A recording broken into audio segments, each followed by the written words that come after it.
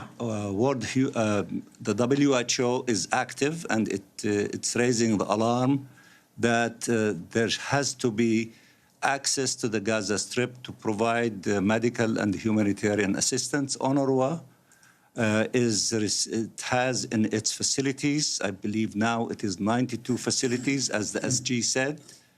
They are housing about 220,000 displaced Palestinians. There might be an additional 100,000 who are looking for places to protect their families. The situation is extremely horrific against our civilian population. The destruction is beyond imagination, as you see, and you cover the situation and the story with your own,